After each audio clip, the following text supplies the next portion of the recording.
I would describe this movie as a classic horror film in the vein of The Stepford Wives or Rosemary's Baby.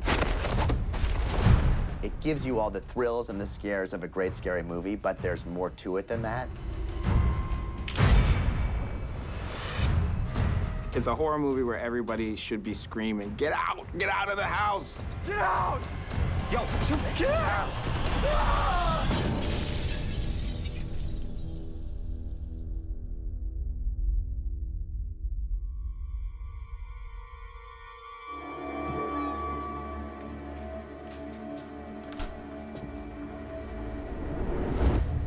Do you smoke in front of my daughter?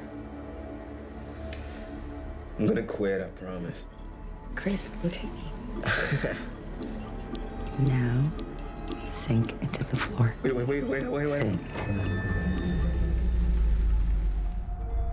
This idea came from my wanting to contribute something to the genre of thriller and horror that was sort of unique to my voice. Yo, and it's the black people out here, too. It's like all of them, Mr. Movement. Because they probably hypnotized.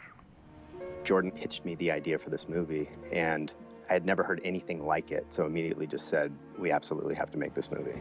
I was drawn to the script because the story was so unusual, and Get Out was definitely a movie I had certainly never seen before. The fact that it deals with race just goes to the area I've worked in with regards to comedy. And this was a movie that reflects real fears of mine and issues that I've dealt with before. Good to see another brother around here. Yes, of course it is. I've always loved horror. I think horror and comedy are very similar. In one, you're trying to get a laugh, and the other, you're trying to get a scare. The way you construct a joke and a scare in a movie is very similar. The timing has to be exactly right. I put faith in Jordan to direct this movie because he really talked about his love of horror, and there's a connection between horror and comedy. So really, the combination of that and the way Jordan talked about the movie gave me the confidence to roll the dice on this. All right, cut.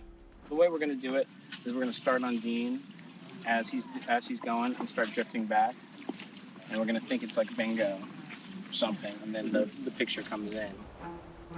I would never know this was his first time directing, and this is my first time doing a movie, so I feel like we're kind of in it together. Everybody, really good work, really good work. He's able to interpret his direction in a way that I think only another comedian/actor can. And so that's actually really great. That's the right energy. Just give it to me just like that one more time.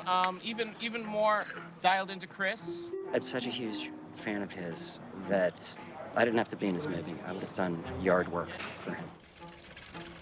Working with Jordan is collaboration at its best. He gave me a note yesterday that was like, you got the secret that you really want to tell, but you can't. And I think that it just lit up my 5-year-old self of like, secrets.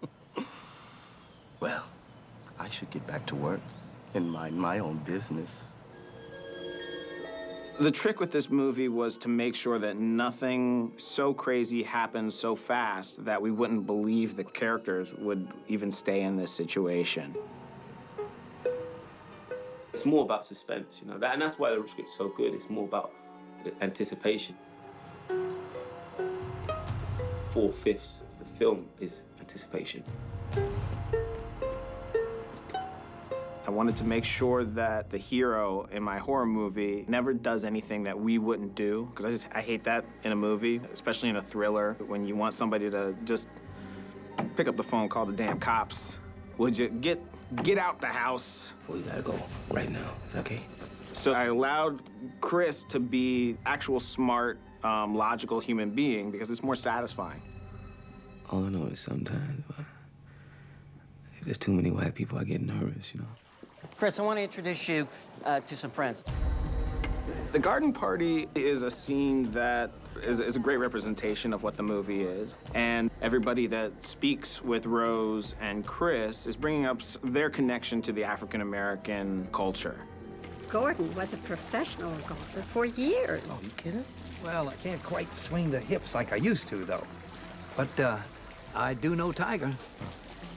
So really what you have is people being very friendly, but And this happens in real life a lot. You know, Chris is kind of denied an experience where he's anything but sort of like the token black guy at the party. Some is he. Being black in a non-black setting, it gets like that sometimes, you know. And people are wanting to talk about being black because that's apparently the most fascinating thing in the world. Not bad. Hey, Nielsen? That's part of the revelation that Jordan brings to it. You know, everybody's insecurity about their race and insecurities about the prejudices they may hold. So when you have older white people trying to connect to a younger black man, the insecurities come out in weird ways. Fair skin has been in favor for the past, what, couple of hundreds of years? But now the pendulum is swung back. Black is in fashion. We learn the party is actually an auction, and they're auctioning the bodies of young black men. The auction is what the party is all about.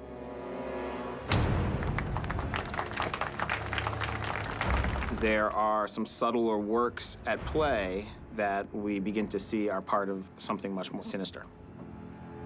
The great moment in the movie that you realize Rose is not all she's cracked up to be is when Chris goes into a little closet and finds a box of photographs. And in fact, it's Rose with a series of black men.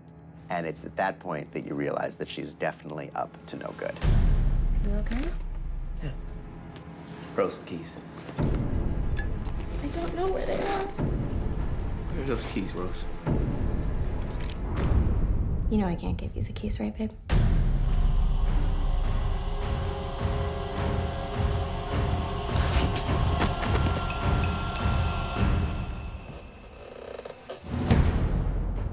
This movie is about a lot of things. It's definitely about the way America deals with race and the idea that racism itself is a demon. It's an American monster. Why us? Huh? Why black people? The greatest forms of horror unveil the social commentary that leaks beneath the surface of our society. That's actually why I love the movie more than anything else, is what the themes were and what it says about race and racism. Working on Jordan to see how he sees the world, and only he could tell his story, being in the position that he is in and the perspective that he's viewing this from. I think this movie is gonna spark a lot of conversations and end up being pretty culturally significant. First and foremost, I always want to entertain more than anything else. So I hope that it's fun, they're scared. After that, I hope that they have a discussion about race or horror films that they haven't had before.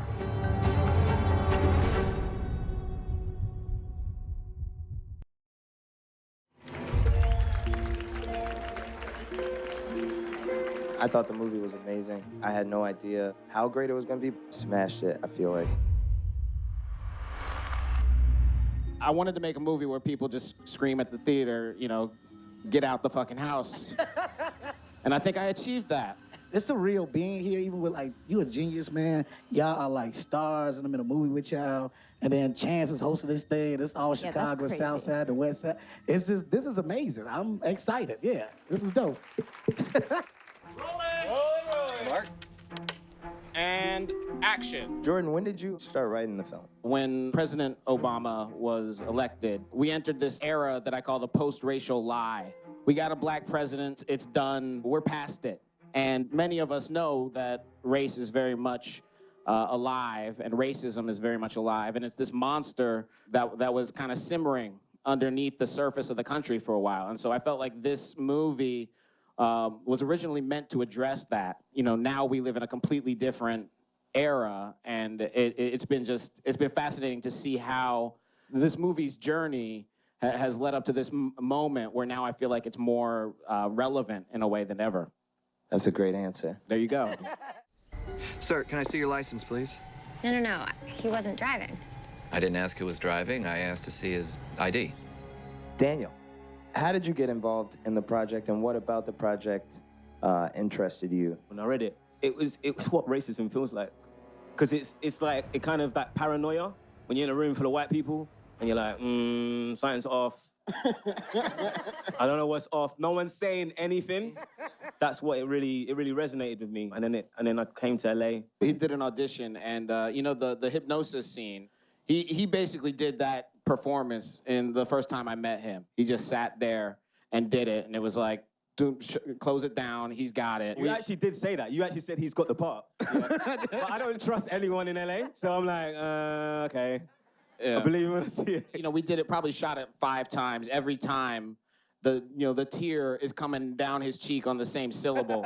It's just some shit. He helped me retire from acting, is what I'm telling you. Allison, how did it feel to be that white girl that was in the movie? I'm so proud. I wanted to do something kind of more, I don't know, that would piss people off a little bit and actually get people to talk. And then this beauty of a script came in, and I was like, this is the one. This is the one we do. That's awesome. Bro, how you not scared of this, man? Look, they could have made you do all types of stupid shit. They have you fucking barking like a dog. You did the same thing you did with him. It's a funny story. I left the last audition I had to do, and I'm standing outside waiting on my Uber, and like Jordan comes out awkwardly like, yeah, so that was great.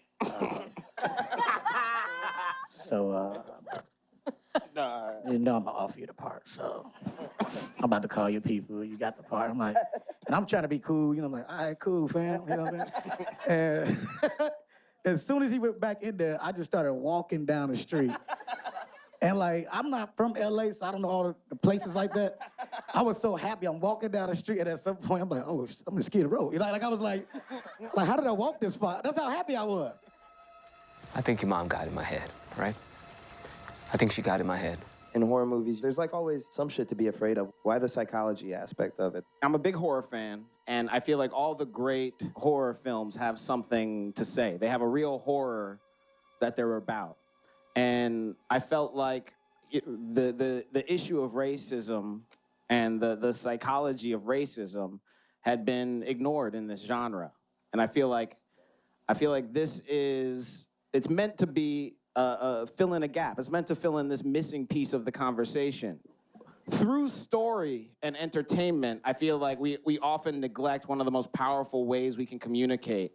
And right now, I feel like the way we talk about race in this country is broken. And, you know, I don't know, maybe this will fuck shit up in the wrong way. I don't know. But I do feel like art and communication is like, that's the one tool we have against the true horrors of the world, which is violence. So I hope that this is an inclusive experience, and I hope it's something that inspires people to just talk. We handle shit. That's what we do. Consider this situation. Fucking handle. We're also in need right now for things that are going to bring us together as people. So hopefully this movie creates a collective kind of creative catharsis in a way. A CCC trademark. It's an amazing movie. Thank you guys so much.